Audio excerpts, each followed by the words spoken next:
আমরা নবীজির বারে রবিউল আউয়াল যখন আসছে, যে সকল ঈদের সেরা ঈদ, ঈদে মিলাদুন নবী, একদম চিৎকার মেরে গোটা একদম বাংলাদেশে কোটি কোটি টাকা খরচ করছে, ডিজে বাজাচ্ছে নবীর প্রেমে, একদম ফানাফিল্লা, অত 350 জর্দা দিয়ে পাঞ্চি বচ্ছে। আছে না নাই কথা বলেন? এক ওয়াক্ত নামাজ পড়ে না, আবার বলছে আমি আশিকে রাসূল। আরে এমন ভাবে লাইনে নেমেছে, ও যে ঢেকুর তোলে, ওর মুখ থেকে মদের গন্ধ বেরোবে। এমন মানুষ আছে না নাই? এরকম মানুষ কম না বেশি? আরে এই মানুষই বেশি আছে। মসজিদে যদি 5 টাকা দাম দিতে বলে, একদম হাত মুখ কালো হয়ে যায়, কিন্তু ও এত বদমাস, মসজিদে টাকা দিতে চায় না, ঠিক মাজারে পীর বাবার কাছে ওরা ছাগল পাঠিয়ে দেয়। মানে মুসলমান জাতির কাছে মসজিদে গুরুত্ব নাই, মাজারের গুরুত্ব যত বেশি, মসজিদের গুরুত্ব এত নাই। নচেত আপনাদের এখানে মসজিদ নির্মাণ হবে, এত আপনাকে বলতে হবে কেন? আল্লাহ নবী তো বলছেন যে দুনিয়াতে একটা মসজিদ নির্মাণ করে দিবে, বাইতুল ফিল জান্নাহ, আমি আল্লাহ তাকে জান্নাতে ঘর দিয়ে দেবো। তো আপনাকে মসজিদ তৈরি করবেন আপনারা, নামাজ পড়বেন আপনারা, আপনার ছেলে পড়বে, আপনার গ্রামবাসী পড়বে, আর টাকা তুলতে হবে বাইরে থেকে হুজুর নিয়ে এসে, এটা আপনাদের জন্য লজ্জা। পৃথিবীতে কোনো ধর্মে নাই হিন্দুদের মন্দির তৈরি হয়ে যায় বড় বড়, কখনো দেখেছেন তার হরে কৃষ্ণ যখন নাম জপ করে তাদের ধর্মসভা হয়, তাদের কোনো ঠাকুর পণ্ডিত পুরোহিত মহারাজকে দিয়ে বলে যে ঠাকুর মশাই আমাদের এলাকায় একটা বড় মন্দির হবে, তো আপনি একটু আলোচনার মধ্যে একটু আমাদের কাছে টাকা তুলে দিবেন। কোন হিন্দু পণ্ডিতকে দেখেছেন? কথা বলেন। কোন খ্রিস্টানকে দেখেছেন? খ্রিস্টানরা করে না, তাদের গির্জা হয় কি হয় না? কোন হিন্দুরা করে না, তাদের মন্দির তৈরি হয় কি হয় না? মুসলমান আল্লাহর ঘরে মসজিদ হবে, আপনাকে ভিক্ষা চাইতে হয়, জোর করে আপনাকে চেয়ে নিতে হয়। মুসলমান জাতি আজ গোটা বিশ্বজগতে নির্যাতিত, আল্লাহর রাস্তায় এরা খরচ করতে হাতে সবচেয়ে কৃপণতা বেশি হয়ে যায়, আল্লাহর রাস্তায় খরচ করতে চায় না। আছে না নাই? আছে।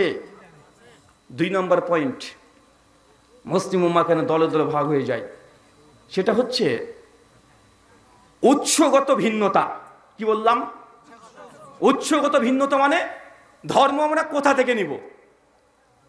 আমাকে হুজুর ধরতে হবে, না পীরের কাছ থেকে নেব, না কোনো ইমাম সাহেবকে নেব, না কোরআন হাদিস থেকে নেব? আমরা তো বলছি কোরআন হাদিস, কিন্তু মুসলিম উম্মাহ যখন ইসলাম থেকে মানতে চাই, তেমন কি আমরা এই কোরআন সুন্নাহ থেকে দলিল নিতে চাই, না আমার বড় হুজুর এই কথা বলেছে আমরা এখান থেকে দলিল নিতে চাই? কোনটা আছে সমাজে? কথা বলেন, কোনটা আছে? কোরআন হাদিস আমরা দেখতে চাই না, যে না কোরআন কি আছে দরকার নাই, আমার বড় হুজুর উনি কি কম জানেন নাকি, আমার হুজুর বলেছে মানে এটাই ঠিক। আছে না নাই?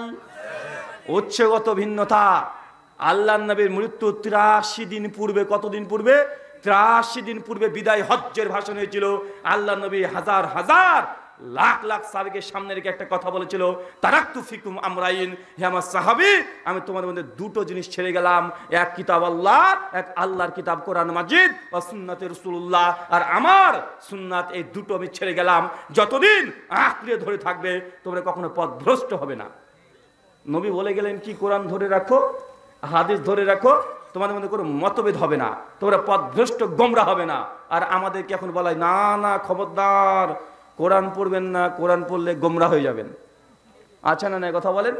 এমন মানুষ আছে না নাই যে কোরআন হাদিস পড়া যাবে না, তুমি জেনারেল শিক্ষিত, কোরআন হাদিস কেন পড়বে? আরে কোরআন হাদিস পড়লে তুমি গোমরা পথভ্রষ্ট হয়ে যাবে। বলছে আল্লাহর নবী বলছে কোরআন হাদিস ধরে রাখলে তুমি পথভ্রষ্ট হবে না। আর আমাদের সমাজ আছে কোরআন হাদিস ধরলে নাকি পথভ্রষ্ট হয়ে যায়। মুসলিম উম্মাহ গোটা কোরআন যা বলছে তার উল্টো দিকে আছে। এটা হচ্ছে উৎসগত ভিন্নতা।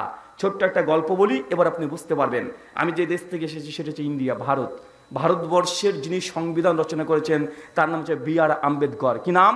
বি আর আম্বেদকর। তিনি জাতে ছিলেন হিন্দু, আর জাত ছিল শূদ্র, মানে নিচু জাতের। কথা বুঝতে পারছেন? এটা হয়তো আপনারা তো বুঝতে পারবেন না। এই ব্রাহ্মণ, ক্ষত্রিয়, বৈশ্য, শূদ্র এগুলো বোঝেন? শূদ্র মানে নিচু জাত, মানে ব্রাহ্মণদের গায়ে যে টাচ লেগে যায় ব্রাহ্মণরা মনে করে তারা অপবিত্র হয়ে গেল। ব্রাহ্মণরা যে পাত্রে পানি পান করবে শূদ্ররা ওই পাত্রে পানি পান করতে পারবে না, এটা খেলে নাকি নাপাক হয়ে যায়। এটা হিন্দুদের মধ্যে এখনো বিদ্যমান আছে। তো ওই বি আর আম্বেদকর তিনি ছিলেন শূদ্র, মানে নিচু জাতের। সে বলছে আমি যখন স্কুলে পড়তাম আমার কোনো বন্ধু, যদিও তারা হিন্দু, তবু আমার বোতল থেকে পানি পান করতো না। আমি যে জায়গাতে বসতাম আমার আশেপাশে বসতো না। আমি যে টিউবওয়েল থেকে পানি বের করতাম ওই টিউবওয়েলে কেউ আমাদের হাত দিত না। এটা বি আর আম্বেদকর তার জীবনীতে লিখছেন। উনি ছিলেন হিন্দু। উনি যখন বড় হলেন অনেক পড়াশোনা করেছেন, চিন্তা করেন, সংবিধান রচনা করেছেন, কম পণ্ডিত? অনেক পড়াশোনা করেছেন। তার একটা মুসলিম বন্ধু যখন হয়, মুসলিম বন্ধুর সঙ্গে কথা বলে, মুসলিম সে বন্ধু তাকে ইসলামের দাওয়াত দাওয়াত পেয়ে পেয়ে পেয়ে পেয়ে ওর মনটা ইসলামের প্রতি আগ্রহ জন্মেছে। সে মনে মনে বলছে যে আমি এখন ইসলাম গ্রহণ করব। তাকে একটা কোরআন মাজিদ দিয়ে দেয়। সে কোরআন মাজিদ পড়ে, হিন্দু লোকটা বি.আর. আম্বেদকর। কোরআন পড়ে পড়ে তার কোরআনের প্রতি ভালোবাসা দিন দিন বাড়ে, আরে মন চায় সে ইসলাম এখন গ্রহণ করবে। যখনই সে ঘোষণা দিয়েছে এখন আমি ইসলাম গ্রহণ করব, সঙ্গে সঙ্গে ভারতের আরেকজন সেই সময়কার বড় একজন নেতা, তার নাম হচ্ছে মহাত্মা গান্ধী। আমাদের ভারতের জাতির পিতা তাকে বলা হয়, বাংলাদেশের জাতির পিতা কাকে বলা হয়? শেখ মুজিবুর রহমানকে। আর ভারতের জাতির পিতা কাকে বলা হয়? মহাত্মা গান্ধীকে। মহাত্মা গান্ধী শেষে যখন শুনতে পেয়েছেন যে বি.আর. একটা প্রশ্ন, আপনি কোন ইসলাম গ্রহণ করতে চাচ্ছেন, শিয়া ইসলাম না সুন্নি ইসলাম? এই প্রশ্ন লিখে পাঠিয়ে দিয়েছে। বি.আর. আম্বেদকরের কাছে যখন এসেছে সময় পড়েছে, পড়ে দেখছি সত্যি তো তাই। কোন ইসলাম গ্রহণ করবো আমি, শিয়া না সুন্নি? মুসলমানরা তো নিজের মারামারি করে, শিয়া না সুন্নি এটা নিয়ে। বি.আর. আম্বেদকর সংসার চলেছে দিল্লিতে, একটা মসজিদে গিয়েছে, শিয়া মসজিদ, গিয়ে বলছেন যে মৌলানা সাহেব আমি তো ইসলাম গ্রহণ করতে চাই, তো কোন ইসলাম গ্রহণ করবে, শিয়া না সুন্নি? শিয়া মৌলবী তখন বলছে কেন আপনি শিয়া ইসলাম গ্রহণ করবে? আরে শিয়ারাই এরা জান্নাতি, সুন্নিরা জান্নাতে যাবে না।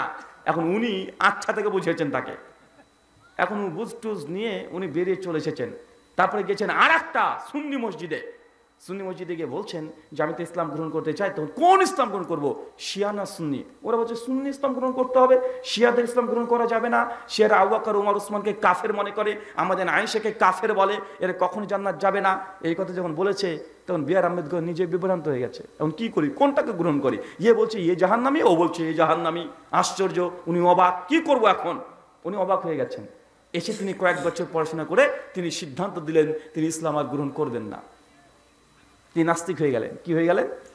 নাস্তিক হয়ে গেলেন। বৌদ্ধ ধর্ম গ্রহণ করলেন, নাস্তিক হয়ে গেলেন, ইসলাম গ্রহণ করলেন না। ভাই বলেন তো, বি.আর. আম্বেদকর ইসলাম গ্রহণ না করার পেছনে কারণ কি? মুসলিমদের মধ্যে কি মতভেদ। সেই সময় এই বি.আর. আম্বেদকর যদি ইসলাম ধর্ম গ্রহণ করে নিত, ভারতের মুসলমানরা বুক ফুলিয়ে বলতো যে ভারতবর্ষের সংবিধান যিনি রচনা করেছেন তিনি আমার জাত ভাই, তিনি একজন মুসলিম। বি.আর. আম্বেদকর মুসলিমদের দ্বন্দ্বের কারণে তিনি ইসলাম ধর্ম গ্রহণই করলেন না। এটা দুঃখজনক নয়?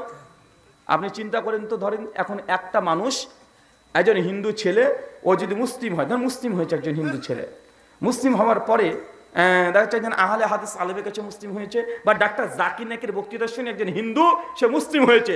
মুসলিম হওয়ার পরে সে নামাজ পড়ছে, আল্লাহু আকবার, একটা মসজিদে নামাজ পড়ছে। কয়েকদিন নামাজ পড়ার পরে দেখা যাচ্ছে মসজিদের ইমাম সাহেব, কি গো তুমি নাকি মুসলিম হয়েছো? জি হুজুর আমি মুসলিম হয়েছি হিন্দু থেকে। ও তাই, তো তুমি বুকের উপরে হাত বেঁধে নামাজ পড়ছো কেন? এটা তো ওয়াহাবিরা করে, তুমি এইভাবে নামাজ পড়ছো কেন? এখন বলতে হিন্দু এই ছেলেটা কেবল মুসলিম হয়েছে 10 দিন হয়েছে, এখন ওয়াহাবি আর এই খারেজি মুরজিয়া গরজিলা ও কি বুঝে? ও কিছু বুঝে কথা বলেন? ও তো আর বলে কি আমি তো মুসলমান, মুসলিম হয়েছি, কালেমা পরে মুসলিম হয়েছি ইসলামকে দেখে। এখন বুকের উপরে না নাভির নিচে ওকে বলছে এগুলো তো ওয়াহাবিরা করে। ও ভাই বিভ্রান্তির মধ্যে পড়বে কি পড়বে না? ও তখন ভাবছে আরে সব রাস্তায় কি করবো? মসজিদে ইমাম সাহেব বলছে দেখো তুমি মুসলমান তো হয়েছো, তবে জেনে দেখো মুসলমানের মধ্যে 4টে মাযহাব আছে, এই যে কোনো একটা মাযহাবকে মানতে হবে। কি মাযহাব? হানাফি, শাফি, মালিকি, হাম্বলি। 4 মাযহাবের মধ্যে এক মাযহাব না মানলে তোমার মুসলমান হওয়া না হওয়া দুটোই সমান। উনি বলছেন রে বাবা তো জবর ফ্যাকরা রে ভাই, আমি হলাম মুসলমান হিন্দু থেকে, এখন বলছে মাযহাব না মানলে নাকি জাহান্নামে চলে যাব। ও তখন ভাবছে তো ঠিকই আছে, নতুন হয়েছে অত বুঝে না। বলছে হুজুর তাহলে আপনি বলে দেন কোন মাযহাব মানলে ভালো হয়? বলছে আমরা তো সবাই হানাফি মাযহাব মানি। তাই তো যান আমাকে হানাফি মাযহাবে ভর্তি করে নেন। ও এখন হানাফি হয়ে গেছে। ভাই আমি কাউকে কষ্ট দেওয়ার জন্য বলছি না, জাস্ট বলছি গোটা বিশ্ব জগতে মুসলিম জাতি যে দল নিয়ে যত ঝামেলা করছে তার পরিণতি শেষ পর্যন্ত কি হতে পারে দেখেন। এখন ওই হিন্দু ছেলেটা এখন হানাফি হয়ে গেল। এখন হানাফি স্টে নাবির নিচে হাত বেঁধে নামাজ পড়ছে, আস্তে আমিন বলছে, 20 টাকার তারাবি পড়ছে, ভালো কথা, কোনো সমস্যা নেই। এখন যখনই এইভাবে নামাজ পড়তে শুরু করে দিয়েছে, একদিন ইমাম সাহেব খুতবা দিচ্ছেন, খুতবা শুনেছেন। আর একদিন এনাতুল্লাহ আব্বাসী হুজুর আছে না বাংলাদেশে, গিয়াসউদ্দিন তাহেরি একটা হুজুর আছে না, আলাউদ্দিন জিহাদি একটা হুজুর আছে না, এখন ওরা বক্তৃতা শুনছে মোবাইলে, কিন্তু ও তো জানে না, ও ভাবছে এটা হুজুর, হুজুর মধ্যে এত ভাগ বুঝে, ও তো বুঝে না। ও তখন ধরেন গিয়াসুদ্দিন তাহিরি বক্তৃতা ভালো লাগে, ওই চালিয়ে দিয়েছে, শুনছে আর বলছে শোনেন, যারা নবীজিকে নূরের তৈরি মানে না তারা কাফের, কাফের, তার 14 গোষ্ঠী কাফের। ওই নতুন মুসলমান হচ্ছে নমুসলিম ছেলেটা ভাবছে কিরে ভাই, আমার মসজিদে হুজুর তো বলল নবীজি আমার মাটির তৈরি, নূরের তৈরি বলা যাবে না, কিন্তু এই হুজুর এত বড় হুজুর, লাখ লাখ মানুষ তারা ফলোয়ার, ও বলছে নবীকে নূরের তৈরি না মানলে আমি কাফের। ও আবার বিভ্রান্ত হবে কি হবে না? বিভ্রান্ত হচ্ছে কি হচ্ছে না? এইভাবে মুসলমান নতুন যারা হচ্ছে তারা বিভ্রান্ত হয়ে যাচ্ছে। ও তখন বুঝলো আচ্ছা ঠিক আছে, কি করা যায়, একটা কিছু মেনে নিয়েছে যে না ঠিক আছে নবীজিকে মাটির তৈরি মেনে নিলাম, কারণ আমাদের হুজুর ইনি অনেক বড় হুজুর, মেনে নিয়েছে, ঠিকঠাক আছে। কিছুদিন পর তাবলিগ জামাতের ভাই এসেছে, এসে কি গো শুনলাম তুমি নাকি নতুন মুসলমান হয়েছ? জি হুজুর আমি হয়েছি নতুন মুসলমান। তো শুধু নিজে মুসলমান হলে হবে, আরো মানুষকে তো দিনের দাওয়াত দিতে হবে, মসজিদে শুধু নিজে নামাজ পড়ে নাজাত নিলে হবে? বাইরেকার আরো মানুষ আছে না, মুসলিম আছে না, তাদেরকে ইসলামে দাওয়াত দিয়ে ইসলামে দাখিল করতে হবে। এই দাওয়াতে তাবলিগ এটা করা ফরজ। চলেন এক চিল্লা দিয়ে আসে এবার। ও তখন বলছে ঠিকই তো বলেছে, আমি নিজে মুসলমান হলে তো হবে না, মানুষকে তো ইসলামের সত্য জানাতে হবে। ও তখন একদম জুব্বা হাব্বা পরে এক চিল্লা দিয়ে চলে গেছে, এক চিল্লা দিয়ে আসছে, আশা করে হাতে তসবি মসবি নিয়ে বড় বুজুর্গ সেজে চলে এসেছে, এসে আবার নামাজ টামাজ পড়ছে এলাকার মসজিদে। কিছুদিন পর 2-3 দিন পর আরেকজন ব্যক্তি হচ্ছে, কি গো তুমি নাকি তাবলিগ কে গিয়েছিলে? হ্যাঁ গিয়েছিলে। কোন তাবলিগে, সাতপন্থী না জুবারপন্থী? আছে না নাই কথা বলেন? এখন ঢাকাতে যে টুঙ্গির ইস্তেমা চলছে, কাদের চলছে এটা? এটা জুবাইরপন্থী তো তাবলিগ জামাতের ইস্তেমা চলছে, কিছুদিন পর সাতপন্থীর হবে। তাবলিগের মধ্যে আবার দুটো ভাগ আছে না নাই? ভাগের পর ভাগ, ভাগ হয়ে যাচ্ছে মুসলমানের মধ্যে। একটুবার শুনছে যে চরমনা পিসের বক্তৃতা, চরমনা পিসের দেখা যায় চিৎকার মানে বলছে শোনেন, আরে এত নামাজ যা তো আছে আছে, তরিকতের রাস্তায় না আসলে কোনো মুসলমান মুসলমান হতে পারে না। জেনে রাখেন যার পীর নাই তার পীর শয়তান, শয়তান শয়তান, পীর ধরা ফরজ। ও আবার বিপদে বলে কি রে ভাই, আরে প্রথমে মুসলমান হলাম, তারপরে সুন্নি হওয়া আছে, তারপরে আমাকে হানাফি বানালো, তারপর দেওবন্দি হানাফি, তারপর তাবলিগ জামাতি, তারপরে সাতপন্থী জুবারপন্থী, এরপরে বলছে তরিকা মানতে হবে, পীর না ধরলে আমি নাকি জাহান্নামে যাব। তো আমি এতগুলো কি করতে মানলাম, পীর না ধরলে যে জাহান্নামে যায়। ও বেটা আবার বিভ্রান্ত, এখন কি করবে, ওর মাথা তার কাজ করছে না। আরে কোথায় বললাম, আরে হিন্দু ছিলাম ভালোই ছিলাম, কোথায় চলে আসলাম আমি? আরে পুকুর থেকে সমুদ্রে ঝাঁপ মেরেছি, যত যাই তত গভীরতা দেখতে পাচ্ছি। একটু পরেই ও তো বলছে ঠিক আছে কি আর করব, পীর যখন ধরতে হবে ধরি। বলছে পীর এবার কিভাবে ধরবো? বলছে 4টে তরিকা আছে। কয়টা? 4টে। একটা চিস্তিয়া, একটা কাদারিয়া, একটা নকশবন্দিয়া, একটা মুজাদ্দেদিয়া। উনি তখন বলছেন যে আচ্ছা কোনটা মানবো? বলছে কি আর মানবেন, চিস্তিয়া তরিকাই মানেন, ভারতে প্রথম ইসলাম নিয়ে এসেছিল বলে প্রচলিত আছে, চিস্তিয়া তরিকা মানে। বলছে ঠিক আছে, আজ থেকে আমি চিস্তিয়া তরিকা হয়ে গেলাম। এখন দেখছে চিস্তিয়া তরিকা মানলেই হবে না, লোকাল পীরের কাছে বায়াত হতে হবে। এখন চলে আসলো আরো পীর সাহেব, চরমনাই, এনাদপুরি, জৈনপুরি, রাজারবাগি, ফুলতনি, দেওয়ানবাগি, হাটরশি, বাইশমারি, কুত্তামারি, খবিশমারি। আছে না নাই কথা বলেন? আরে পীরের পর পীর, আছে না নাই কথা বলেন? এক পীর আর এক পীরকে বলছে বেঈমান, আছে না নাই? এক পীর আর এক পীরের তরিকাকে বলছে এগুলো না যায় হারাম। 2 পীর মারামারি করছে। এখন নতুন মুসলমান যে হয়েছে এ বেটা ও বারবার বলে কোথায় পড়লাম রে ভাই, আমি কোন জায়গাতে এলাম?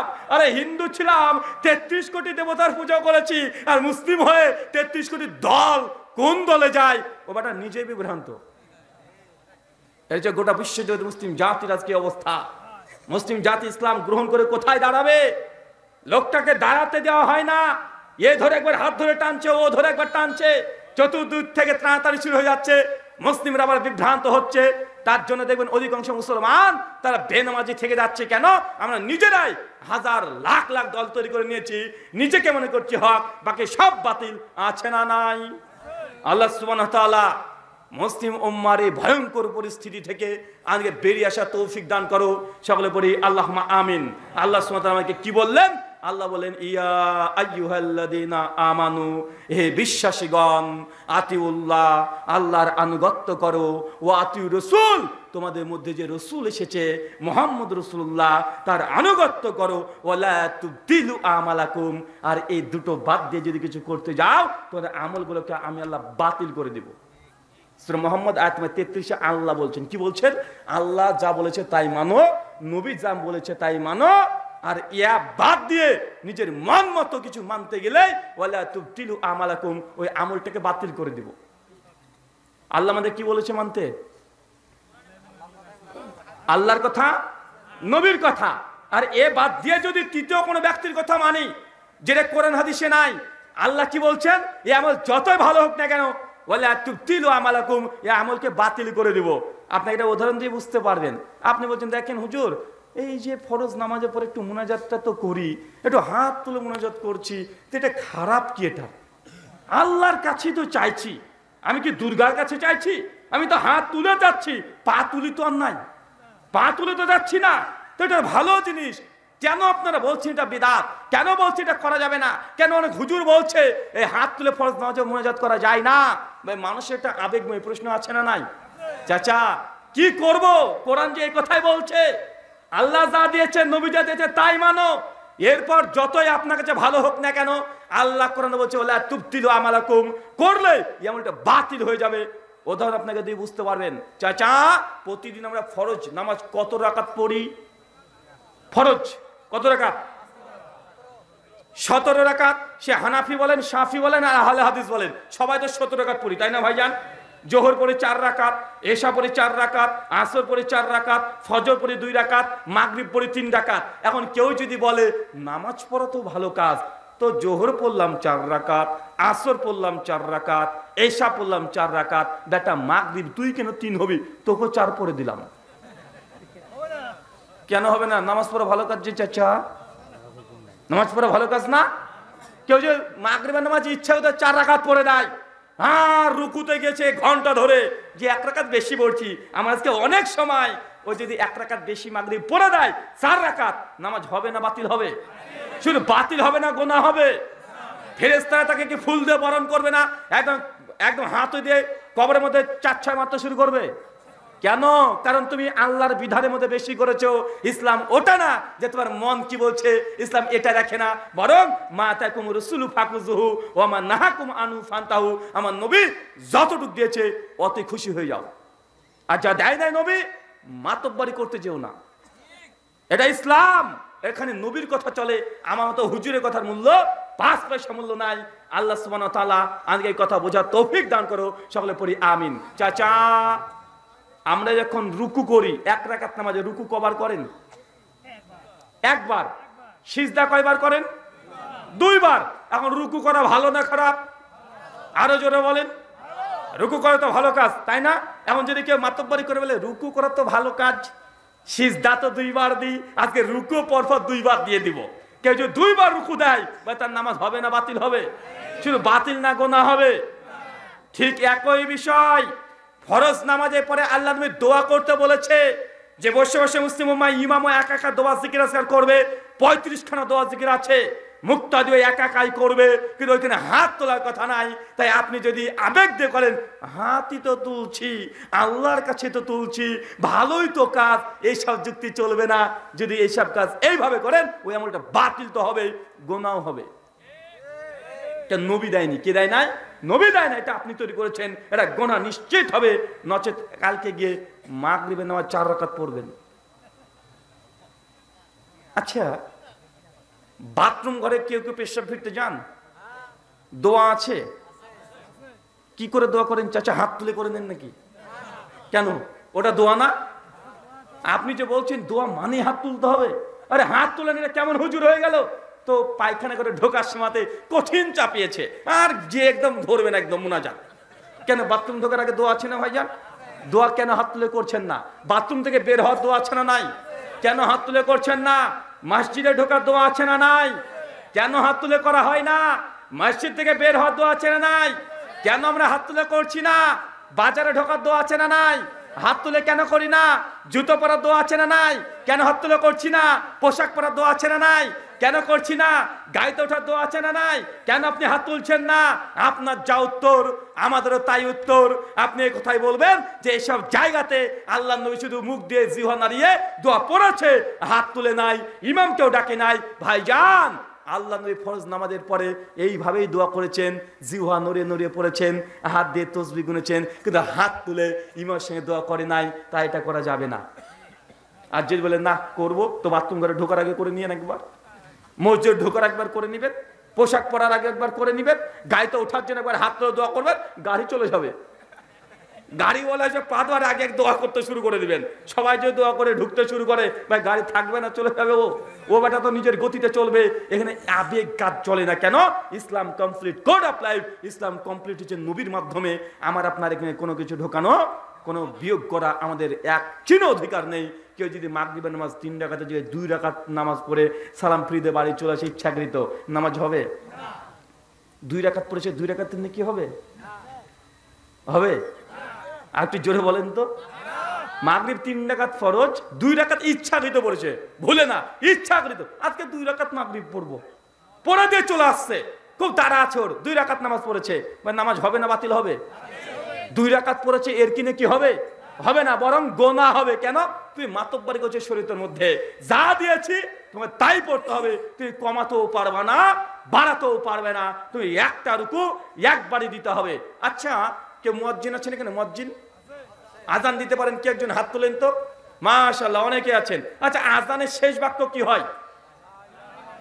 আশহাদু আল্লা ইলাহা ইল্লাল্লাহ। চাচা, এটা কালেমার অর্ধেক না পূর্ণ হলো?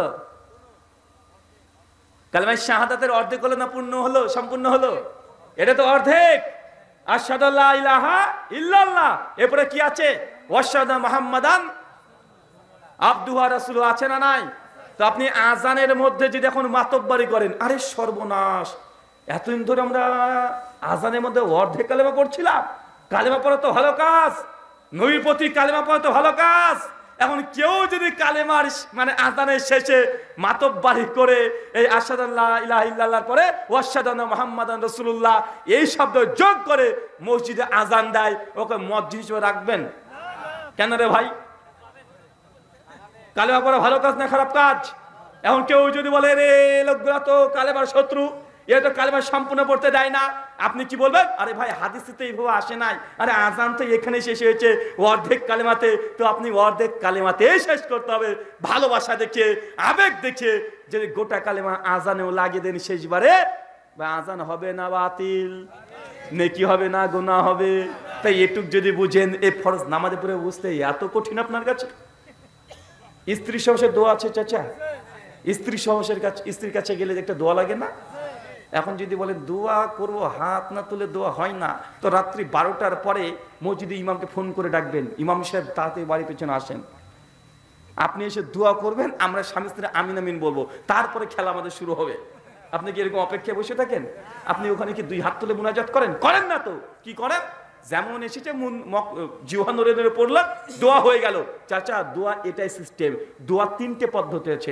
এক, কিছু কিছু দোয়া আছে আপনি একা জিহ্বা নড়ে নড়ে পড়বেন, দোয়া হয়ে যাবে, হাত তোলার দরকার নেই, ইমামকে ডাকারও প্রয়োজন নেই। যেমন মসজিদে ঢোকার সময়, বের হওয়ার সময়, পায়খানাতে ঢোকার সময়, বের হওয়ার সময়, জামা পরার সময়, গায়ে ওঠার সময়, আয়নাতে মুখ দেখার সময়, বাজারে যাওয়ার সময়, এগুলো কি আছে? শুধু দোয়া মুখ দিয়ে পড়লে হয়ে যায়, হাত তোলার দরকার নেই, ইমামকে ডাকারও প্রয়োজন নেই। আর কিছু কিছু দোয়া আছে যেখানে হাত তুলতে হয়। কেমন? আপনার বাবার কবর আছে, কালকে চলে যাবেন, গিয়ে কবর জিয়ারত করবেন, জিয়ারত করে 2 হাত তুলে যত ইচ্ছা হাউ মাউ করে কাদাকাটি করে দোয়া করেন। কোথায় বলেন তো? কবর জিয়ারত করতে গিয়ে। 3, শত্রুদের জন্য বদদোয়া করবেন। ফিলিস্তিন মুসলিমদের উপরে নির্যাতন করছে ইহুদির বাচ্চারা, প্রত্যেক দিন যদি সম্ভব নাও হয়, অন্তত বিতরের সময়, বিতরে নামাজের সময় কুনুতে নাজেলা পড়বেন, 2 হাত তুলে ইমাম মুক্তাদি সবাই হাউ মাউ করে কাটাকাটি করে এই ইহুদির বাচ্চার জন্য বদদোয়া করতে হবে। এখানে সবাই মিলে দোয়া আছে। কথা আছে, কথা বলেন। আরেক জায়গা আছে বৃষ্টি প্রার্থনার জন্য দোয়া। এলাকাতে বৃষ্টি হচ্ছে না, 1 মাস 2 মাস 3 মাস বৃষ্টি হয় না, ইমাম সাহেব ঈদগাহে নিয়ে চলে যাবে, নামাজ পড়বে, তারপর 2 হাত তুলে সবাই একসঙ্গে একাকার হয়ে দোয়া করবে। সহিহ বুখারী 1010 নম্বর হাদিসে আল্লাহ নবী এই বৃষ্টির নামাজের পরে তিনি দোয়া করেছেন, এটা প্রমাণিত। যেখানে আল্লাহ নবী 2 হাত তুলেছেন ওইখানে তুলেন, নবী যেখানে তুলে নাই সেখানে তুললেই এটা কি হবে? বিদআত হবে। এখন আমাদের সমাজে এটা আছে না নাই? আমি জাস্ট আপনাকে বললাম, আপনাকে কষ্ট দিতে আমি আসি নাই, আর জাস্ট আপনাকে ইসলামটাকে বোঝাতে এসেছি যে ইসলামটাকে বোঝার চেষ্টা করেন। ইসলামে আবেগের 5 পয়সা দাম নাই, আবেগ দিয়ে 5 আনা মূল্য নাই, আবেগের কোনো মূল্য ইসলামে নাই। আছে কথা বলেন? তাই 3 রাকাতের জায়গায় 4 রাকাত মাগরিবের নামাজ পড়ে ফেলতে হবে। আচ্ছা, জুমার দিনে কত রাকাত পড়ি চাচা? কেন জোহর কত পড়ি? 4 রাকাত। এখন কোন আল্লাহর ওলি যদি বলে প্রতিদিন জোহর তো 4 রাকাতই পড়ি, জুমা কেন 2 রাকাত পড়বো? জুমাও 4 রাকাত পড়বো, কাজ হবে? কথা বলেন? প্রতিদিন আমরা বললাম ফরজ নামাজ পড়ি 17 রাকাত, কিন্তু জুমার দিন তো 17 পুজে না, ওই তো 2 রাকাত কমে গিয়ে 15 রাকাত হয়ে গেছে। হয়েছে কি হয় নাই? কথা বলেন? জুমার দিনে 15 রাকাত না ভাইজান? তো নামাজ যে প্রতিদিন 17 রাকাত ফরজ, জুমার দিনে যে 15 রাকাত হয়ে গেল। আপনাকে এতগুলো দিয়ে উদাহরণ দিয়ে আমি একটাই বোঝানোর চেষ্টা করছি, আপনি এতটুকু বোঝার চেষ্টা করেন চাচা, ইবাদত আর ইসলাম একদম নির্দিষ্ট, যতটুকু আছে ততটুকু ইসলাম। বাড়াতে গেলে বিপদ, যেখানে বাড়াবেন বিপদ, কমাবেন তবুও বিপদ। এখন বলছে টুঙ্গিতে গেলে নাকি হজ্জের সময় নাকি হয়, অনেক মানুষ বলছে না ভাইজান। আমি আজকে মোবাইলে দেখলাম, ভিডিওর মধ্যেই ফেসবুকে আসছিল, তো একজন সাংবাদিক দিয়ে ধরেছে কিছু মানুষকে, মুসল্লিদেরকে, যেখানে আপনি কেন এসেছেন? বলছে আমরা তো গরিব মানুষ, আমরা হজ করতে যেতে পারি না, তো এখানে যদি পরপর 3 বার আসি তাহলে হজ্জের সময় নাকি আছে। তাহলে এক কাজ করে, যদি আপনার ইচ্ছে মতো যে সবই হয়, এলাকাতে যত মানুষ আছে কালকে চলে যাবেন, ঈদগাহে নামাজ পড়বেন, যে কুরবানি ছাগল আছে না ভাইজান, গরু আছে, সবগুলো জবাই করবেন, জবাই করে বলবেন আবার 3-4 মাস পরে করা কি দরকার, ভালো কাজ, বেশি দেরি করতে নেই, আজকেই কুরবানি করে দিই। কুরবানি হবে? কেন হবে না রে ভাই? কেন হবে না?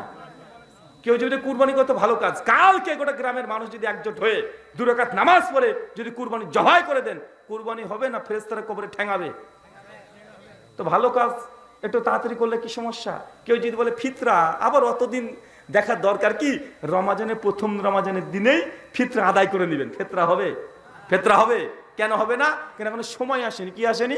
সময় আসেনি। মানে ইবাদত সময়ের সঙ্গে নির্দিষ্ট। বাংলাদেশে যদি একটা ডুপ্লিকেট কাবা তৈরি করেন, সোনা দিয়ে তৈরি করেছেন, হীরা দিয়ে, মণিমুক্ত মালা দিয়ে, এখন যদি করে বাংলাদেশের লোক 7 বার না 14 বার ঘুর দেয়, পাক দেয়, ও হজ হবে? তো ওই টুঙ্গিতে গেলে হয় কি করে? কথা বুঝতে পারলেন না? কেউ যদি বাংলাদেশে যদি ভারতে ধরেন একদম 100 কোটি টাকা দিয়ে সৌদির কাবা চাইতো ভালো একটা কাবা তৈরি করেছে, এখন আপনি বাংলাদেশ থেকে কেউ সৌদিতে যাবেন না ভারতে হজ করতে যাবেন? কারণ ভারতে তো ভিসা পেতে সময় মানে টাকা লাগে, বা তো 2-4 হাজার টাকা দিলে হয়ে যায়। সৌদির অত যার কি দরকার, ভারত থেকে হজ করে আসি। ভাই যাবেন? কেউ যাবেন? কেন যাবেন না? কেন হজ এটা ওই মক্কা মদিনা ওখানে খাস ওর স্থানের সঙ্গে সম্পৃক্ত। দুনিয়াতে যেখানে ডুপ্লিকেট কাবা তৈরি করেন না কেন, আপনার হজ হবে না। কুরবানি যেই দিন সেই দিনই করতে হবে। আজকে 100 খানা কুরবানি ছাগল জবাই করে দেন, কুরবানি আদায় হবে না। রমাজান না আসলে ফরজ রমাজানের রোজা আপনি যত সারা বছর করে দেন, রমাজানের রোজা কমপ্লিট হবে না। কেন? এগুলো স্থান, কাল, পাত্র, সময়ের সঙ্গে একদম নির্দিষ্ট। ইবাদত কখন করবেন, কতটুক করবেন, কোথায় করবেন, কিভাবে করবেন, এই 4টে জিনিস একদম নির্দিষ্ট। কোথায় করবেন মানে হজ যেমন মক্কাতে, ওখানে যেতে হবে। কতটুক করবেন মানে নামাজ 4 রাকাত জোহর 4 রাকাতই পড়তে হবে, বাড়ানো যাবে না, কমানো যাবে না। কোন সময়? কেউ যদি বলে এখনই ফজর নামাজ পড়ে ঘুমিয়ে যায়, কাজ হবে? হবে কি? কেন? এখনো সময় আসেনি। কি আসেনি? সময় আসেনি। এই 4টে জিনিস কি বুঝতে পারলেন আপনি? আপনাকে আমি ইবাদতের ধরন বুঝাতে এসেছি। আপনি শুধু এই ধরনগুলো আপনি যতটুকু বুঝেন ওই বুদ্ধির উপরে বিবেক দিয়ে আপনি একটু বোঝার চেষ্টা করেন। আপনার সঙ্গে দ্বন্দ্ব করতে আসেনি, জাস্ট বুঝাতে এসেছি ইসলাম এটা সূক্ষ্ম বিষয়, এখানে আবেগ কাজ করে না। আল্লাহ সুবহানাহু ওয়া তাআলা তুমি আমাদেরকে এই কথা বোঝার তৌফিক দান করে সকলে পড়ি আমিন। আল্লাহ নবী বলছেন সুনান আবু দাউদ 4597 নম্বর হাদিস, সুনান তিরমিজি কিতাবুল ফিতানের 2676 নম্বর হাদিস, নবী বলছেন আমার মৃত্যুর পরে ইখতিলাফুন কাসীরা, আমার উম্মত বড় বড় মতভেদ করবে। ফালাইকুম বিসুন্নতি, তোমরা আমার সুন্নাতকে তোমরা আঁকড়িয়ে ধরো। ও সুন্নতে খোলাফায়ে রাশিদিন ওয়া মাহদিন, আমার খলিফাদের যে সুন্নাত আছে এই সুন্নাতকে তোমরা মেনে চলো। তার মানে আল্লাহ নবী কি বলে গেলেন চাচা? যে আল্লাহ নবী দুনিয়া থেকে চলে যাওয়ার পরে কি হবে? মতভেদ হবে। মতভেদ হলে কি করতে হবে? নবীর সুন্নাতকে মানতে হবে। কি করতে হবে? খোলাফায়ে রাশিদিনের সুন্নাতকে মেনে চলতে হবে। এটা হচ্ছে সমস্ত মতভেদকে ভেঙে দিয়ে একটা প্ল্যাটফর্মে আসার একটা উসুল। আল্লাহ কোরআনেও বলে দিয়েছে, সূরা নিসা সূরা নম্বর 4 আয়াত নম্বর 59। আল্লাহ আবার বলছে, ইয়া আইয়ুহাল্লাযীনা আমানু, হে বিশ্বাসীগণ, আতিউল্লাহ, আল্লাহর আনুগত্য করো, ওয়া আতিউ রাসূল, রাসূলের অনুসরণ করো, ওয়া উলিল আমরি মিনকুম, আর তোমাদের মধ্যে যেসব হুজুর আছে তাদেরকেও মেনে চলো। হ্যাঁ, কোরআনে একটা আয়াত আছে হুজুরকে মানার। কাকে মানার? কথাই বুঝতে পারছেন আমার? আলোচনা কি কঠিন হচ্ছে মনে হচ্ছে? কথা কি বোঝা যাচ্ছে না? আল্লাহ কোরআনে একটা আয়াতে হুজুরকে মানতে বলেছে, বলেনি এমনটা না, হুজুরকে মানার কথাও এসেছে। এখন এই আয়াতটাতে সূরা নিসার 59 নম্বর আয়াতে কি বলছে? আতিউল্লাহ, আল্লাহর আনুগত্য করো, আতিউ রাসূল, আমার নবীকে মেনে চলো, ওয়া উলিল আমরি মিনকুম, এন উলু মানে তুমি হুজুরকেও মেনে চলো। কিন্তু আয়াত কিন্তু এখানে শেষ না। আল্লাহ এই কথা বলার পরে বলছেন, ফাইন তানাযাতুম ফি শাইইন, হুজুরকে মানতে গিয়ে যদি মতভেদ করে ফেলে, হুজুর এক হুজুর এক কথা বলে, আরেক হুজুর আরেক কথা বলে, আল্লাহ কোরআনে তারপরে বলছে ফারুদ্দুহু ইলাল্লাহি ওয়া রাসূল, তুমি আবারও চলে যাও আল্লাহর কাছে আর নবীর কাছে, হুজুরকে আর মানার দরকার নাই। এটা আল্লাহর সমাধান। কার সমাধান? কার সমাধান? এটা আল্লাহর সমাধান। আল্লাহ বলছে আল্লাহকে মানো, নবীকে মানো, হুজুরকেও মানো। কিন্তু হুজুর যখন মতভেদ হয়ে যাবে, দুই হুজুর দুই কথা বলে, আল্লাহ বলছে আবার তোমরা হুজুরকে বাদ দিয়ে দাও। আল্লাহ কি বলছে, নবী কি বলছে, এই দিকে আবার ফিরে আসো, তাহলে তোমাদের মতভেদ আর থাকবে না। এর হচ্ছে ইসলামে মতভেদ না হওয়ার কারণ। কিন্তু আমরা এই জায়গাতে গিয়ে আমরা আর করি না। আমাদের শেষ জায়গা একটাই, যে আমার বড় হুজুর এই কথা বলেছে, আমার পীর সাহেব এই কথা বলেছে, আমার ইমাম সাহেব এই কথা বলেছে, বা আছে না? নাই, আছে। আল্লাহ সুবহানাহু ওয়া তাআলা আমাদের এই কথাগুলো বোঝার তৌফিক দান করো। সকলে পড়ি আল্লাহুম্মা আমিন। অনেকগুলো প্রশ্ন এসেছে, আর প্রশ্নের উত্তর যত বেশি দেবো আপনারা তত বেশি শিখতে পারবেন। কেন আলোচনা একটা নির্দিষ্ট বিষয়ের উপরে হয়, একটা জিনিস মানুষ শিখতে পারে। আর প্রশ্ন উত্তর 10 জন 10টা করে প্রশ্ন করবে, তখন আপনার 10টা মাসাইল জানা সহজ হয়ে যাবে। তাই প্রশ্ন উত্তরের মাধ্যমে বেশি শেখা যায়। তাই আমাদের প্রশ্ন উত্তর অনেক যেহেতু চলে এসেছে, আমরা প্রত্যেকটা প্রশ্নের ইনশাআল্লাহ উত্তর আমরা দিয়েই আমরা সকল সম্পূর্ণ। অত নফল খাওয়া ভালো না। জি, আসসালামু আলাইকুম। সবাই বসি, এখন প্রশ্ন উত্তর পর্ব শুরু হতে যাচ্ছে ইনশাআল্লাহ। প্রথম প্রশ্ন, মহিলাদের কি ইকামত দিতে হবে, আর যদি দিতে হয় কিভাবে দিবে? মেয়েরা যখন নামাজ পড়বে সেই সময় কি সালাতের মধ্যে নামাজে ইকামত দিতে হবে? জি, মেয়েরাও ইকামত দেবে। তো মেয়েদের ইকামতের শব্দাবলী যেগুলো বলবে, এগুলো এত উচ্চস্বরে হবে না যেন বাড়ির বাইরে চলে যায়, কোনো অন্য কোনো পরপুরুষের কানে যেন না যায়। মানে মেয়ের যখন কথা বলে, তাদের কথা যেন অন্য কোনো পুরুষ যেন শুনতে না পায়, ইকামতের ওই ঢঙেই হবে, ওই সাউন্ডে হবে। কথা বুঝতে পারছেন? তবে ইকামতের বাক্যগুলো আস্তে আস্তে দিয়ে দেবে, আল্লাহু আকবার, আল্লাহু আকবার, আশহাদু আল্লা ইলাহা ইল্লাল্লাহ। মানে ঘরে যে কজন আছে ওই কজন শুনলো, খুব জোরে নয়। শুকরিয়া। কাউকে যদি ইসলাম ধর্মে ফেরার জন্য দাওয়াত দেই কিভাবে দিব, আর আপনার ধর্মগ্রহণ সম্পর্কে কিছু বলুন। কাউকে যদি ইসলামে দাওয়াত দিতে চান কিভাবে দিবেন, আর আমার ব্যাপারে জানতে চেয়েছেন, এই প্রশ্নটা শেষে উত্তর দিয়ে যাব।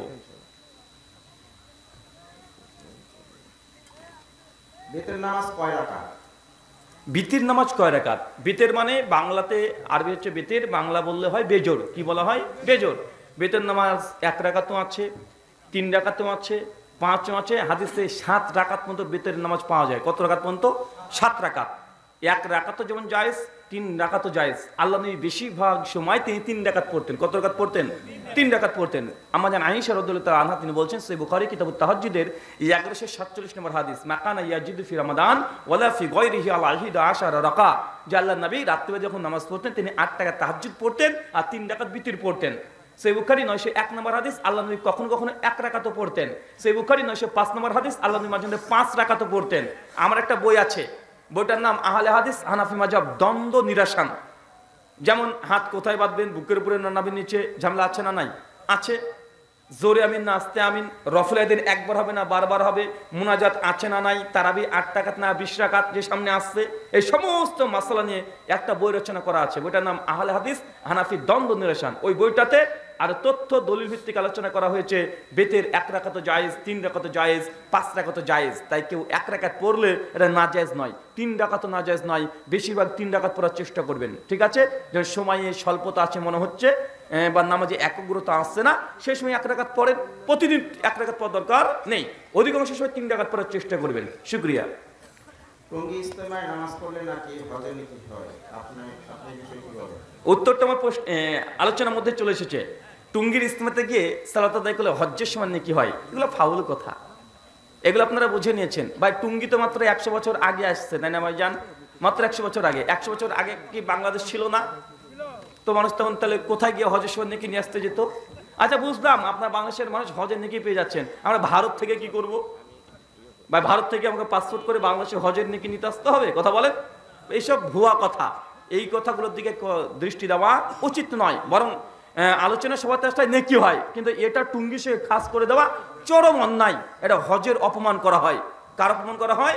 এটা হজের অপমান করা হয়। বিশ্ব ইজতেমা টুঙ্গির মোনাজাত না, বিশ্ব ইজতেমা যদি হয়ে থাকে একটাই, সেটা কোনটা? হজ। কি কথা বলেন? ওটা বিশ্বের মুসলমান ওইখানে যায়, ওটা হচ্ছে বিশ্ব ইজতেমা। শুকরিয়া। জি। রমজান মাসে মাইকে ডাকাডাকি করে এ বিষয়ে আপনি কি বলেন? রমজান মাসে ডাকাডাকি করা যাবে কি যাবে না? রমজান মাসে ডাক আজান আছে, ওই আজান প্রথমে দিতে হবে। তারপরে মানুষকে যদি জরুরত হয় বাড়ি বাড়ি গিয়ে ডেকে আসবেন। এটা সুনান আবু দাউদ, মুসনাদ ইবনে আবি শাইবাতে রিওয়ায়াত পাওয়া যায়, অনেক সাহাবীরা বাড়ি বাড়িতে গিয়ে ডেকে বেড়াতেন। কিন্তু আপনি চিৎকার মেরে মেরে ডাকবেন, মাইকের মাধ্যমে ডাকবেন, নিজেও মানে কিছু মানুষ আছে, আর যারা অসুস্থ বাচ্চারা আছে, বৃদ্ধরা আছে, যাদের উপরে রোজা ফরজ নয়, আশেপাশে যদি অমুসলিম থাকে বারবার সারা রাত আপনি গজল বাজাবেন, চিৎকার মেরে ডাকবেন, এটা সুন্নাতের খেলাফ। কি কথা বলেন? সুন্নাতের খেলাফ। আজান দেবেন, আজান দিয়ে 2-4 জন মানুষ প্রত্যেক বাড়ির ব্যাপতে গিয়ে আপনার এমনি বলতে পারেন যে এই 60 ওয়াক্ত হয়ে গেছে। পার্সোনাল আপনি মাইকের মাধ্যমে বাকি মানুষকে আপনি বিপদে ফেলতে পারেন না। কেন? অনেক বয়স্ক মানুষ থাকে, থাকে কি থাকে না? অনেক বাচ্চা মানুষরা থাকে, অনেক অসুস্থ মানুষ থাকে, আপনি সেই মানুষকে কষ্ট দিতে পারেন না। সে বুখারী 15 নম্বর হাদিস, আল্লাহ নবী বলছেন ওই ব্যক্তি কখনো মুমিন না যতক্ষণ পর্যন্ত তার নিজের জবান এবং হাত দিয়ে অন্য কোনো মুসলমান নিরাপদ না থাকছে, তখন সে মুমিনই না। শুকরিয়া। আহলে হাদিস না মানলে আমি কি অমুসলিম হব? আহলে হাদিস না মানলে আপনি কি অমুসলিম হবেন? আহলে হাদিস মানে কি? আহলে হাদিস মানে যারা কোরআন এবং হাদিস মেনে চলে, এরা হচ্ছে আহলে হাদিস। এখন কেউ যদি এই অর্থে বলে যে আমি কোরআন হাদিস মানি না, এখন আপনি বলেন কি হবে? কথা বুঝতে পারলেন না ভাইজান? আহলে হাদিস মানে কি বুঝাই আমরা? যারা কোরআন এবং হাদিসকে মেনে চলে, পীর সাহেবকে মানে না, বড় হুজুরকে মানে না, এগুলোকে মানে না, কোরআন হাদিসে যা আছে তাই মানবো। এটার এই সিফাত, এই বৈশিষ্ট্য আমরা ধারণ করি, তা নিজেদেরকে আমরা কি বলি? আহলুল হাদিস। এখন কেউ যদি না আমরা কোরআন হাদিস মানবো না, তাহলে কি হবে? মুসলমান থাকতে পারে আর না? তারা যদি অন্য অর্থে নাই যে না আহলে হাদিস বলতে এলাকাতে যে আহলে মসজিদ আছে, তো আমি এদেরকে মানবো না, তাহলে সে মুসলিম থাকবে। কিন্তু এটা হচ্ছে কি অর্থে নিল? যে কিছু মানুষ, কিন্তু এর গভীর যে বিষয় যে আমরা কোরআন হাদিস মানি, এই অর্থে কেউ যদি বলে তাহলে বিপজ্জনক ব্যাপার। শুকরিয়া। অনেক আলেম আব্দুর রাজ্জাক বিন ইউসুফ হাফিজাহুল্লাহকে কাজ্জাব বিন রাজ্জাক বলে নাম দিয়ে মন্তব্য করে, এটা কি ঠিক? অনেক আলেম আব্দুর রাজ্জাক বিন ইউসুফ হাফিজাহুল্লাহকে কাজ্জাব বলে, এটা কি ঠিক? এখন এটার উত্তর দেওয়া বড় কষ্টসাধ্য। কেন? আমি আগেই বলেছি, একটু চুপ করে যান ভাই। হ্যাঁ, গোটা বাংলাদেশে যদি সার্ভে করা যায়, কোনো আলেম আর পাওয়া যাবে না। কারণ এক আলেম একজনকে কাজ্জাব বলে, আর একজনকে দাজ্জাল বলে, আছে না নাই? কথা বলে আছে। এনাতুল্লাহ আব্বাসী চরমনাইকে বলছে এরা দালাল। চরমনা বলছে এনাতুল্লাহ আব্বাসী তুই দালাল। যারা মাছ ভান্ডারে আছে ফুল তুলে বলছে এরা মাছ ভান্ডারে পাকা গাঁজা ঘোরে, এরা মাছ ভান্ডারে বলছে তোরা কি জানিস ইসলামের? আমাদের কাছে ইসলাম আছে, আমরা ঢোল তবলা একদম কোরআন হাদিস দ্বারা প্রমাণিত ঢোল তবলা বাজে জিকির করতে হবে। মানে সবাই সঙ্গে কাফের হতে দেয়, সবাই সঙ্গে কাজ্জাব দাজ্জাল হতে দেয়। ভাই এটাই তো বড় বিপদ। আপনাকে প্রথমে বলেছি সূরা হুজুরাতের 12 নম্বর আয়াত, নামের বিকৃতি করা যায় না। আল্লাহ বলেছেন যে একজন মুসলমানের মন্দ নামে ডাকা উচিত নয়, এটা কি? গুনাহ। তাই আলেমদের মুখ থেকে কথাগুলো শোনা এটা খুব দুঃখজনক এবং কষ্টজনক কথা। শুকরিয়া। তারাবি 8 রাকাত না 20 রাকাত কোনটা বলুন? তারাবি 8 রাকাত না 20 রাকাত? তারাবি এটা এসেছে আরবি শব্দ তারবিহাতুন থেকে। তারবিহাতুন মানে থেমে থেমে পড়া। কি পড়া চাচা? যে নামাজটা পড়ছেন এটাকে তারাবি বলে না। তারাবি কোনটাকে বলে জানেন? 4 রাকাত নামাজ পড়ে যে বিরতি বসে থাকেন ওটা হচ্ছে তারাবি। কথা বুঝতে পারলেন না মনে হয়? আপনি যে 2 রাকাত করে নামাজ পড়ছেন না, এটা নামাজ পড়ছে, এটা তারাবি না। তারাবি কোনটা? ওই 4 রাকাত পড়া পরে যে বসে আছেন কিছুক্ষণ, এটাকে বলা হয় তারাবি। এই বসাটাকে কি বলে? তারাবি। আমরা মনে করি তারাবি মানে তাড়াতাড়ি। হুজুর নামাজ পড়ছে এশা, কত সুন্দর 4 রাকাত নামাজ পড়ছে 10 মিনিট সময় নিয়ে, কত সুন্দর ভাবে নামাজ পড়ছে। আল্লাহু আকবার, সুন্দর করে সানাটানা পড়েছে, সুন্দর করে কিরাত করছে, আলহামদুলিল্লাহি রাব্বিল আলামিন, সুন্দর করে পড়লো। যখন সালাম ফিরিয়ে দিয়েছে এসে শেষ, হুজুর ঘুরে তখন বলছে, শুনুন তারাবি নিয়াত করুন। আর মুসল্লি যা তারাবি, এই যে তারা লুঙ্গি টুঙ্গি বেঁধে চাদর মাদর ঠিক করে একদম রেডি। হ্যাঁ হুজুর রেডি তো? হ্যাঁ রেডি। তারাবি পড়ছে এবার। আল্লাহু আকবার, আলহামদুলিল্লাহ মালিক ইয়াউমিদ্দিন, ইয়াকা না'বুদু ওয়া ইyyaka নাস্তাইন, আল্লাহু আকবার, সামি আল্লাহু লিমান হামিদা, আল্লাহু আকবার, আশহাদু আল্লা ইলাহা ইল্লাল্লাহ, আসসালামু আলাইকুম, আসসালামু আলাইকুম, আল্লাহুম্মা আমিন বিহাকা লা ইলাহা ইল্লাল্লাহ। 25 মিনিটে 20 রাকাত নামাজ শেষ।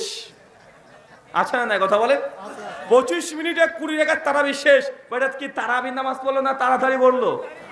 নামাজ আর তারাবি নাই, এখন নামাজ হয়ে গেছে তাড়াতাড়ি নামাজ। আল্লাহর নবী তারাবির নামাজ পড়তেন। সুনান আবু দাউদের মধ্যে আসছে 1375 নম্বর হাদিস, বলছে আল্লাহর নবী এত দীর্ঘক্ষণ তারাবি পড়তেন, আমরা সাহাবীরা আশঙ্কা করতাম আজকে আমরা সাহারি পাবো না। মানে সাহারি একদম শেষ ওয়াক্ত করে দিতেন। কমপক্ষে 3 থেকে 3.5 ঘন্টা ধরে তারাবির নামাজ সাহাবীরা পড়তেন। কত ঘন্টা? 3 থেকে 3.5 ঘন্টা। আমরা 25 মিনিটে শেষ করে দিই। তো এটা কি তারাবি না তাড়াতাড়ি? তাড়াতাড়ি। আল্লাহর নবী তিনি 8 রাকাত তারাবি পড়তেন। কত রাকাত? 8 রাকাত। আবু বকর তিনি 8 রাকাত তারাবি পড়েছেন। কিছু মানুষ বলছে ওমর বিন খাত্তাব তিনি 20 রাকাত তারাবি চালু করেছেন। এই কথা সঠিক নয়। ওমর বিন খাত্তাব তিনি 20 রাকাত নয়, তিনিও 8 রাকাতেরই আদেশ করেছে। যারা অন্তত আলেম মাদ্রাসায় পড়েছেন মিশকাত খুলবেন, যেটা দারসি নুসখা 115 নম্বর পৃষ্ঠা, লাইন নাম্বার 9 থেকে 11, যেটা ভারতের দেওবন্দ থেকে নুসখা ছাপানো হয়েছে। 115 নম্বর পৃষ্ঠাতে ওমর বিন খাত্তাব উবাই বিন কাব তামিমার দারিকে বলছেন যে 11 রাকাত নামাজের আদেশ দিয়েছে কে? ওমর বিন খাত্তাব। কাকে দিয়েছে? উবাই বিন কাব তামিমার দারিকে। 20 রাকাতের যে হাদিস আসছে মুয়াত্তা মালিকে, ওই হাদিসের মধ্যে সনদ বিচ্ছিন্নতা আছে। কিরকম ঘটেছে জানেন? ইয়াজিদ বিন রোমান বলে একজন তাবি আছে, উনি বলছেন যে আমি ওমর বিন খাত্তাব এর জামানায় 20 রাকাত তারাবি মানুষকে পড়তে দেখেছি। কথা বুঝতে পারছেন? অথচ ইয়াজিদ বিন রোমান তিনি মৃত্যুবরণ করেন 140 হিজরিতে, আর ওমর বিন খাত্তাব তিনি মৃত্যুবরণ করেন 23 হিজরিতে। মানে ওমর বিন খাত্তাব যখন মারা গিয়েছে ও জন্মই গ্রহণ করেনি। দেখলো কিভাবে? কথা বুঝতে পারলেন ভাইজান? 20 রাকাত তারাবি নামাজের উপরে যতগুলো রিওয়ায়াত আসছে, ইয়াজিদ বিন রোমান এই হাদিস মুয়াত্তা মালিকের সবচেয়ে বেশি দেওয়া হয়, কিন্তু এই হাদিসের মধ্যে ইনকিতা আছে, সনদের মধ্যে বিচ্ছিন্নতা আছে। ইয়াজিদ বিন রোমান তিনি উমর বিন খাত্তাবের জামানা পায় নাই, কিন্তু উবাই বিন কাব তামিমা দারি বলছে যে আমাকে উমর বিন খাত্তাব 11 রাকাত তারাবির নির্দেশ দিয়েছে। এটা মিশকাতেই আছে। কথা বুঝতে পারছেন? আমার এই বিষয়ে বই লেখা আছে, বিস্তারিত ওই বই থেকে আপনারা পড়ে নিতে পারবেন। গাড়িতে সামনে রাস্তাতে গাড়ি আছে না? আচ্ছা, এই আমার সাদা গাড়িতে আপনারা বইগুলো সব পেয়ে যাবেন। শুকরিয়া। মানুষ মারা গেলে 40 করা যাবে কিনা? মানুষ মারা গেলে 40 করা যাবে কি যাবে না? বেশি বেশি করে করবেন, আমাদেরকে দাওয়াত দিবেন, আমরা আসবো, খাবো, কোনো সমস্যা নেই ভাই। এটা হুজুরের ব্যবসা। এটা কার ব্যবসা? এটা হুজুরের ব্যবসা। 40 খানা করার দরকার নেই। ওই টাকাটা গরিব মিসকিন মানুষকে দিয়ে দিবেন, মাদ্রাসাতে দিয়ে দিবেন, মসজিদে দিয়ে দিবেন, এলাকার মিসকিন ছেলে থেকে তাদেরকে দিয়ে দিবেন। আমরা তো বারবার বলে আসছি মৃত ব্যক্তির নামে 40 করা জায়েজ নয়। আল্লাহ নবী যখন দুনিয়া থেকে চলে গেলেন আবু বকরকে 40 খানা করেছিল?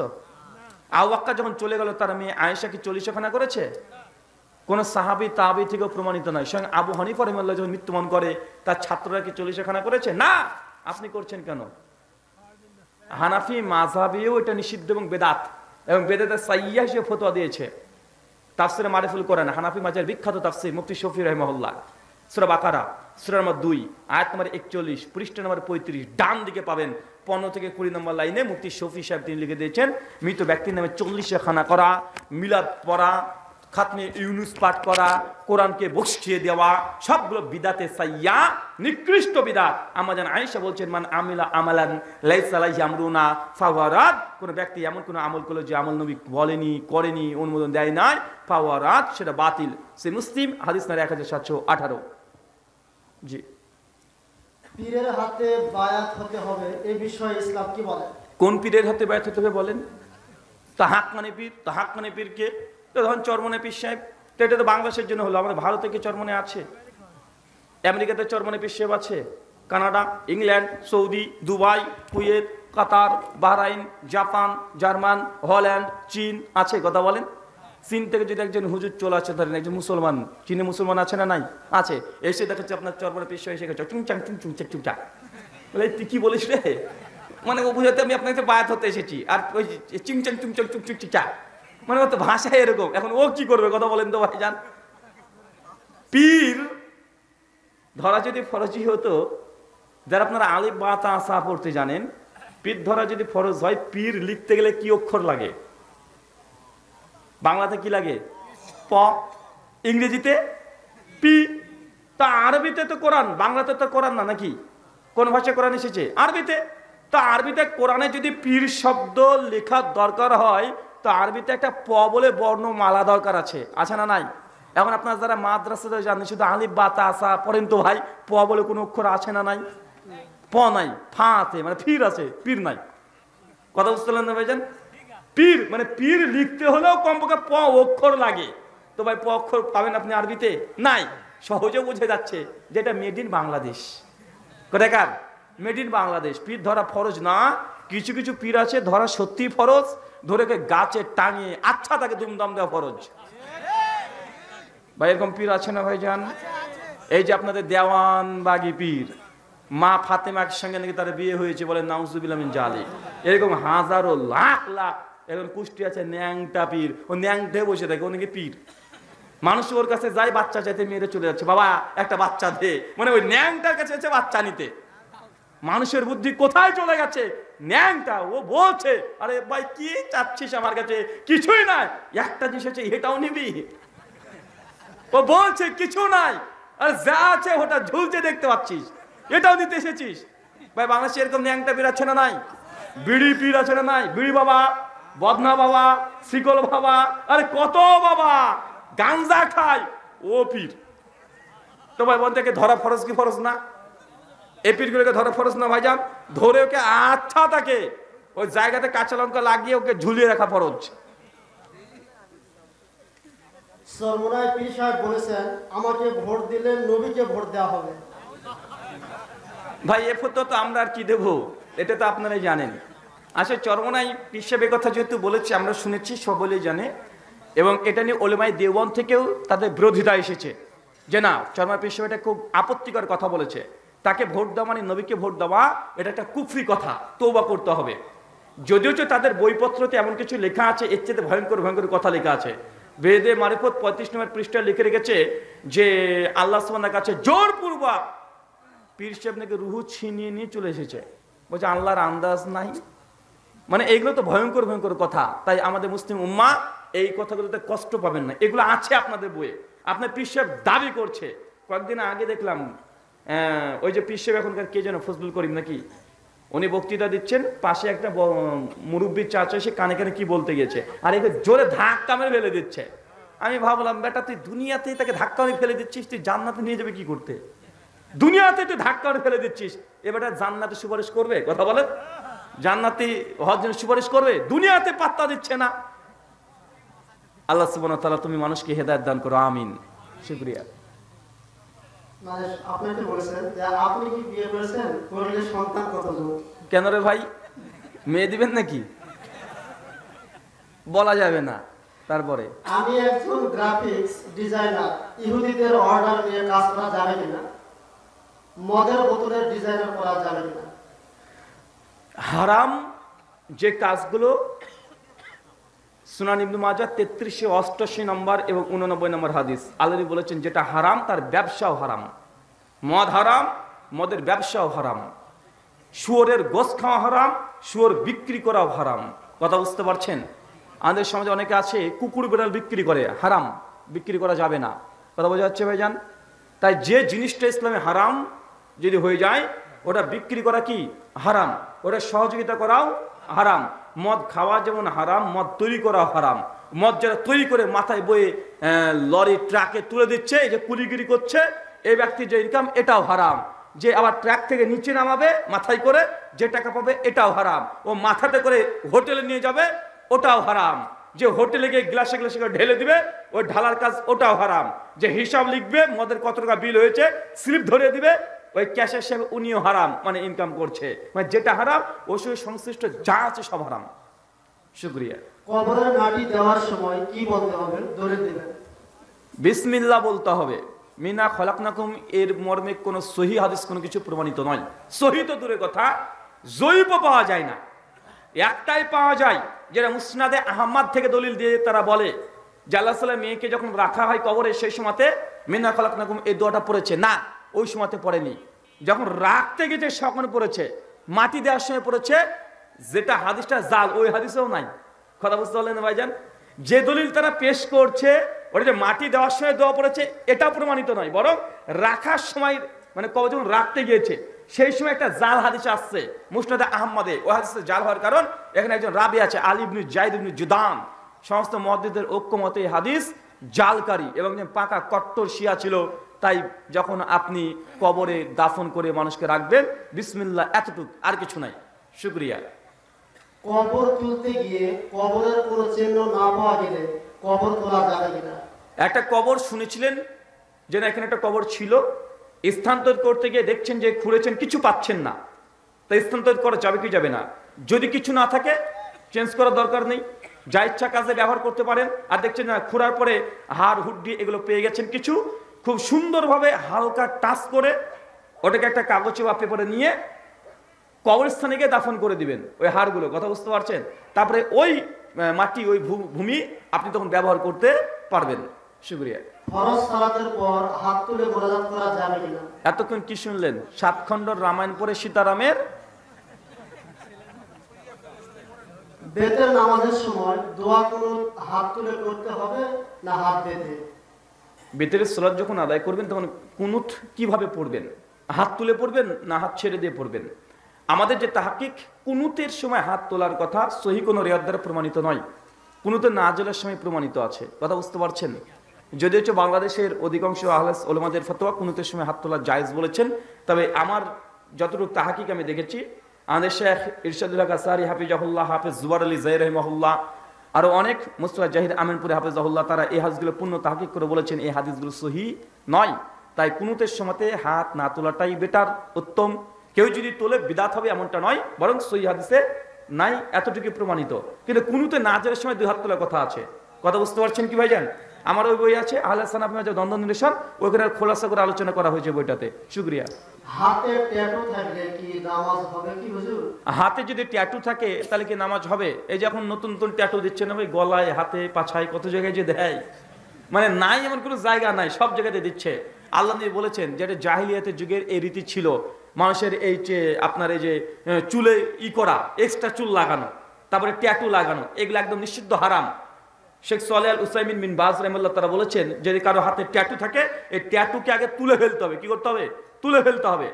যদি কোনো শিরকি মানে কোনো মূর্তি বা কোনো ক্রুশের চিহ্ন আছে, কোনো ত্রিশূলের চিহ্ন আছে, মানে শিবের মাথায় যেগুলো থাকে, যে শিরকি যে আলামত বা ছবি যদি থাকে, এগুলো যে কোনো মূল্যে তুলে ফেলতে হবে। আর এমনি যদি অন্য কোনো ছবি যদি থাকে, দেখা একটা গাছের ডাল আছে বা কোনো কিছু লেখা ছিল, এগুলো যদি থাকে তোলার চেষ্টা করবেন, কিন্তু নামাজ এগুলোর কারণে বাতিল হবে না। কিন্তু হাতে হচ্ছে শিবের মাথা আছে, বাঁচেন না কথা বলেন, বা পুরুষের চিহ্ন আছে, এগুলোকে বাধ্যতামূলক তুলতে হবে। শুকরিয়া। জুমার দিন ইমাম কাবলাল জুমা পড়ার জন্য সময় দেন, এটা কি ঠিক? কাবলাল জুমার জন্য সময় দেয়, এটা কি ঠিক? কাবলাল জুমা এই হিসাবে যে সুন্নাতে মুআক্কাদা 4 রাকাত বলা হয় সমাজে প্রচলিত আছে, এইভাবে আল্লাহ নবী থেকে কিছু প্রমাণিত নয়। তবে হ্যাঁ, আব্দুল্লাহ ইবনে মাসউদ রাদিয়াল্লাহু তাআলা আনহু তিনি জুমার ফরজ নামাজের পূর্বে 4 রাকাত পড়তেন, এটা সহিহ রিওয়ায়াত দ্বারা প্রমাণিত আছে। ইবনে আব্বাস 3 ও 4 রাকাত পড়তেন, এটাও প্রমাণিত আছে। কিন্তু ইবনে ওমর তিনি আবার 6 রাকাত পড়তেন। উবাই বিন কাব তিনি 2 রাকাত করে যত ইচ্ছা তত পড়তেন। তাই কাবলাল জুমা 4 রাকাতই সুন্নাতে মুআক্কাদা, এই কথা সঠিক নয়। মানে আপনি মসজিদে ঢুকে 2 রাকাত করে পড়েই চলে যান, যতক্ষণ ইচ্ছা, ইমাম যতক্ষণ না মিম্বরে দাঁড়াচ্ছে ততক্ষণ পড়তে পারবেন। কথা বুঝতে পারছেন? 4 রাকাতই পড়তে হবে, এই ফতোটা বাড়াবাড়ি। কি বললাম? বাড়াবাড়ি। আল্লাহ নবী বলছে 2 রাকাত করে তুমি পড়তে থাকো। কিছু সাহাবী 4 রাকাত পরে বসে থাকতেন, দোয়া জিকির আজকার করতেন, ইস্তেগফার পাঠ করতেন, কোরআন মাজিদ তিলাওয়াত করতেন। কিছু সাহাবী আছে তারা 2 রাকাত পরে বসে থাকতেন, কেউ 6 রাকাত পড়তেন, কেউ 8 রাকাত পড়তেন। নির্দিষ্ট নয়। কথা বুঝতে পারছেন? মানে 2 রাকাত এটা পরে বসতে হবে, এটাই নির্দিষ্ট। সে বুখারী 440 নম্বর হাদিস। আল্লাহ নবী বলেছেন কেউ যদি মসজিদে প্রবেশ করে সল্লু রাকাতাইন, আগে 2 রাকাত না নামাজ প্রয়োজনে না বসে, মানে মসজিদে ঢুকে 2 রাকাত পরেই বসতে পারবেন, তারপরে যত ইচ্ছা পড়েন। কিন্তু 4 রাকাতকে নির্দিষ্ট করা এটা সঠিক নয়। শুকরিয়া। স্ত্রীকে প্রহার করে শরীরে কোনো দাগ ওঠে, সেই স্ত্রীকে আমার জন্য জায়েজ হবে? এমন অবস্থায় আমার করণীয় কি? স্ত্রীকে মেরেছেন, এখন দাগ হয়ে গেছে, এখন আপনার স্ত্রীকে আপনার আছে না লোকের হয়ে গেছে? ভাই আপনারই আছে। যদি অনর্থক কোনো কারণে স্ত্রীকে হাত তোলেন, ফেরেশতারা আপনার জন্য অপেক্ষা করছে একদম কবরে, বড় বড় একদম হাতুড়ি নিয়ে। কথা বুঝতে পারছেন? আদেশে না, স্ত্রী বাঁকা ছিল, হারাম সম্পর্কে লিপ্ত ছিল, হারাম কাজ করছিল, শাসন করতে গিয়ে মেরেছেন, তাহলে আল্লাহ আপনাকে সাজা না দিতেও পারে, কিন্তু অতিরিক্ত বেধড়ক পেটানো হাদিস দ্বারা প্রমাণিত নয়। কথা বুঝতে পারছেন? অল্প স্বল্প প্রয়োজন বোধে স্ত্রীকে হাত তোলা যায়, কিন্তু আপনি বেধড়ক মারবেন এমনটা নয়। কথা বুঝতে পারছেন? তবে মেরে দিয়েছেন, দাগ হয়ে গেছে, বউ যে লোকের হয়ে গেছে এমনটা না, আপনারই আছে। এখন কোনো ওলি বা পীরের হাতে বায়াত না হলে রাসূলুল্লাহ শাফাত করবে কি? কোনো অলি বা পীরের হাতে বায়াত না নিলে শাফাত করবে কি? যদি খলিফা, গোটা উম্মাহ বলছে এই ব্যক্তি খলিফা, উম্মার অধিকাংশ মানুষ বায়াত করেছে, বিক্ষিপ্তভাবে 100 মানুষ 200 মানুষ 500 মানুষ বায়াত করছে না, তাহলে এই জামাত থেকে বিচ্ছিন্নকারী। কিন্তু খলিফা না, ও ব্যক্তি খলিফা না, হতে পারে পীর বা কোনো নেতা, যে কেউ, এখন তার কাছে বায়াত করা বাধ্যতামূলক না। শুকরিয়া। জাযাকাল্লাহু খায়রান, বারাকাল্লাহু ফিকুম।